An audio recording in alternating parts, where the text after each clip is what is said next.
Welcome back sa Mel and Joey's 6th anniversary presentation mula rito sa Auckland, sa New Zealand. At narito po tayo sa area na kung tawagin ay One Tree Hill. At ang tawag ng mga Maori dito, ang kanilang mga natives ay Maungakiki. Maungakiki, ang ibig sabihin sa Maori ay to stand alone. Dahil ang storya nito, nag-iisa lang ang puno rito nung araw. At nawala na sa mga hindi maaasahang pangyayari sa kasaysayan nila. Importante ito sa mga taga New Zealand. Ito ay para sa kanila at sa mga Maori. At yan ay matatagpuan dito. Ito po ay nasa 182-meter volcanic peak, itong area na to. At napapaligiran din tayo ng mga tupa. Napakaganda po. Wala kayong masasabi kundi anak ng tupa. Napakagandang lugar nito. Paikot 360 at ayun, yung middle ng tower ng Auckland, makikita nyo. Mga kaibigan, medyo mainit ang araw pero malamig po. Ngayon, kung gusto niyo ng mas malamig pa, narito si Partner Mel at papasyalan niya ang tinatawag nating minus 5 degrees bar.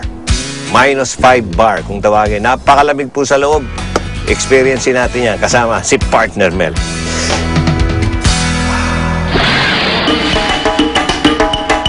Itinuturing na City of Adventure ang syudad ng Auckland dito sa New Zealand. Alam niyo bang isang kakaibang adventure ang aking pinuntahan? Samahan niyo akong subukang pumasok sa isang bar na below zero ang temperatura. Ito ang minus 5 degree ice lounge. Ang bar na gawa mula sa yelo. Sa aming pagpasok pa lang, kinailangan ko na magsuot ng winter gear ala Eskimo. Meron pang gloves at boots na panlamig. Sinasabi nilang ang temperatura daw sa loob ng ice bar na ito ay minus 5 degrees Celsius. Sa aking pagpasok, umangan na agad ako sa mga nakita kong ice sculpture. Ito naman ang sinya. Tingnan niyo ang sinya. Yelo din. Natuklasan ko't nakilala ko ang isang Pinoy na siyang umuukit ng yelo dito sa ice bar. Ating pong kilalanin si Victor Cagayat na siyang gumagawa ng mga nakikita nating mga inukit na yelo. Kwentuhan tayo, Victor. Sige, Ano ba itong profesyon mo? This parts of ng food artist ay gumagawa ng vegetables, carving, ice, polystyrene. Pero dito, sa minus 5, ang medium mo ay yelo. Yeah. 20 taon na sa Auckland si Victor. At alam niyo bang siya lamang ang tagapangalaga ng mga ice sculpture na ito. Anong trabaho mo dati sa Pilipinas? Trabaho ako sa Manila Hotel. Kitchen artist ako doon. Galing ako sa Paiti, Laguna. Naku! Kaya naman pala Pero isang sculpture ang pumukaw sa aking atensyon. Meron ako ginagawa doon parang ang tao, isushoot yung drinks diretso sa bunganga. Ang tinatawag na ice luge.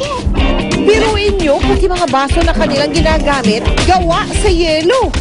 And you serve all kinds of drinks here. All sorts, mostly vodka-based. Hindi daw po nagyayelo ang vodka.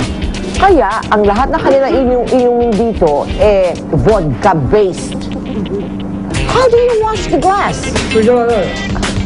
Oh! You throw it away. Yeah, so throw it away. And what do you do when one of these things start to melt? You call Victor right away. 30 minuto lamang maaaring makatagal sa loob ng bar ang isang guest. Kaya naman, kailangan na naming mag-picture-picture bago pa kami maligas sa lamig.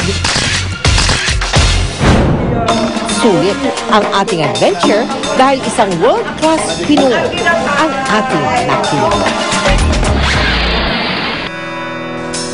Thank you, partner. At dito naman tayo mga kaibigan sa isang sa paboritong pasyala ng mga taga New Zealand.